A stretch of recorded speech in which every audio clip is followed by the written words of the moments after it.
This is not a red or blue problem. I swear to God, this is not about Republican or Democratic. This is about saving lives, and it's ethics. You have to be ethical, and I know a lot of people from both of the parties, political parties, and they have good intentions. Those are the ones that should take the lead after this election year. Well, that father turning pain into power. That man you just heard from, Manuel Oliver, is one of many who lost their children 2 years ago today in a tragic mass shooting at Marjory Stoneman Douglas High School, which is in Parkland on Florida's East Coast. Now, he, along with many others, are hoping to change the laws so that you don't ever have to go through the pain of something like this. This morning, Jessica Alpern is sharing a recent conversation she had with Mr. Oliver. It is one that you will only see on Fox 4. And Jessica, it seems like he really opened up and shared a painful but empowering message. You're absolutely right, Chris. And I remember reporting from the crime scene when this all first happened. It was heartbreaking to think about the many lives that would be forever changed by all of this. Lives like the father you're about to hear from. The most powerful takeaway from this conversation with him was when he said, "You're a survivor, I'm a survivor," but then he said, "for now." That is his message as we look back over the past 2 years since the tragedy that unfolded in Parkland, that it's up to all of us to break this cycle so shootings like this stop becoming a part of our story. 2 years. It's been 2 years since Manuel Oliver lost his son, Joaquin Oliver, when gunman Nicholas Cruz opens fire at Marjory Stoneman Douglas High School. Not only my son, my best friend, we miss him every single day. He's missed him every day since Valentine's Day 2018, a day that should have been filled with so much love, now scarred by the blood of 17 lives taken too soon. In the aftermath of their loss, Manuel and his wife have started a nonprofit called Change the Ref in Joaquin's honor to create awareness when it comes to gun culture and to fight for regulations.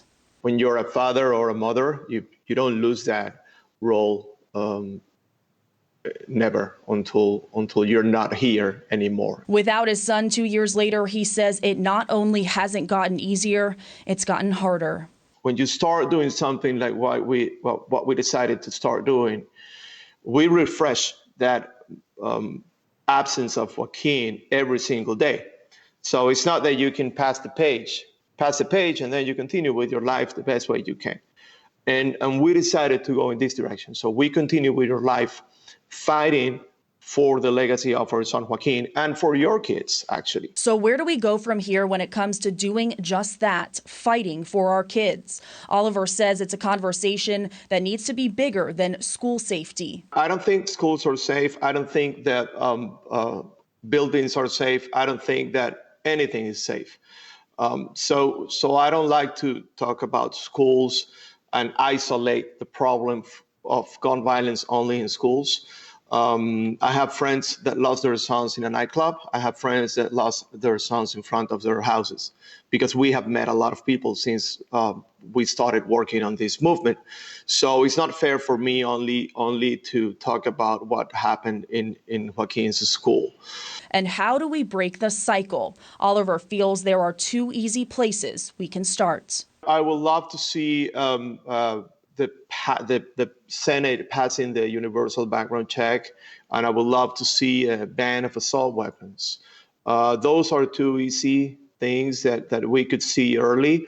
But maybe more important than that, I would love to see a lot of youth getting out there and voting this year, and that's for sure something that we'll all see.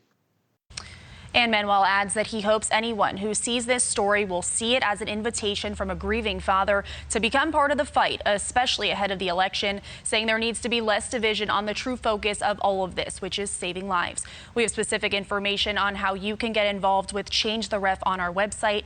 And coming up at 8:30, he's also sharing his raw thoughts on the upcoming trial of Nicholas Cruz. This will be for the first time on camera. In the studio, Jessica Alpern, Fox 4, in your corner.